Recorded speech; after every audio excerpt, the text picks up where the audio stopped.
Ultralight Backpacking and Survival Tips with Steve Gilman.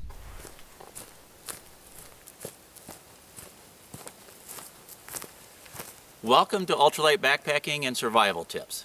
In this show we're going to do things a little bit differently. Sometimes we're even going to break the rules.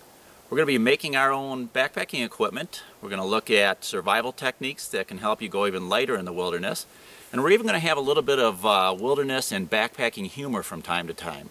So let's get started.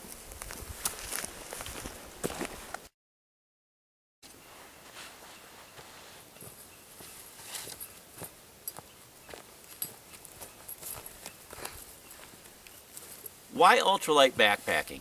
People sometimes ask me why I want to go so light. And the most obvious reason is just plain comfort. The first time I started hiking 15 and 25-mile days without getting blisters, I was hooked. And having a pack that weighs 12 pounds for a weekend trip just makes it a pleasure. So that's one of the reasons, but there are actually several other good reasons that we're going to get into now.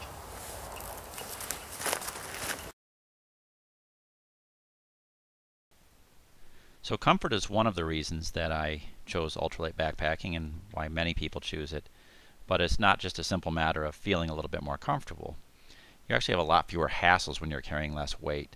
You may have seen backpackers helping each other put their packs on. That's never a problem when you have a light pack. You don't have to lean up against a stump or a big rock and wiggle into your pack just to lift it off the ground. And as a result, you have a lot of freedom, which is another advantage. You can run up that mountain and back down the other side with your pack on and go where you want. It's actually very common for backpackers to leave their backpacks at the bottom of a mountain or at the highest point where the trail starts to become rough, rather than carry that heavy weight up. But of course then they have to return to get their backpacks, so they're not free to choose a different route, and it's just one more worry they have. I think you have less injuries also when you go lightweight. Some people argue that you have less ankle support when you're using running shoes rather than hiking boots. But in reality, that's more of a problem of conditioning than anything, and you just have fewer injuries overall when you're not carrying a lot of weight around. Fewer blistered feet, fewer sore muscles, twisted ankles. So that's another big advantage. And of course, speed and distance. Since you can travel faster with a lighter pack, you can go farther in a day. And you'll actually have more fun when you arrive at camp for the evening because you won't be tired out as much as if you were carrying a very heavy pack.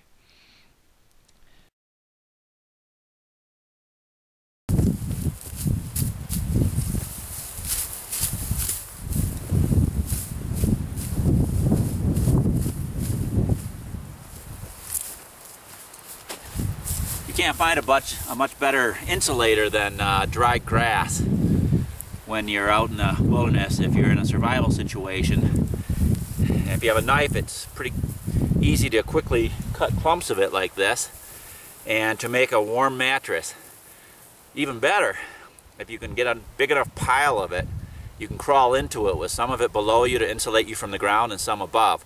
I've slept in below freezing temperatures in a pile of grass without any sleeping bag and stayed perfectly comfortable. So it's a good trick to remember. Make a mattress and or blanket out of dried grass.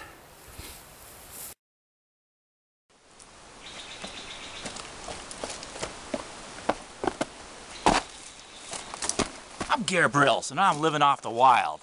One of the things you want to remember when you're trying to survive in the wild is to jump as much as you can.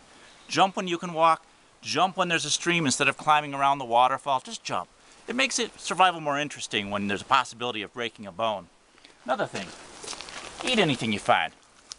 This crap isn't edible. That's not the point. The point is you look insane. Animals leave insane people alone. Remember that.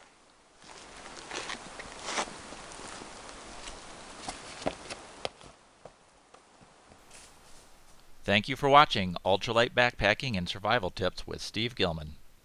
For more information, you can see the ultralightsite.com, the ultralightbackpackingsite.com, or buy the book Ultralight Backpacking Secrets, now available on Kindle and Nook.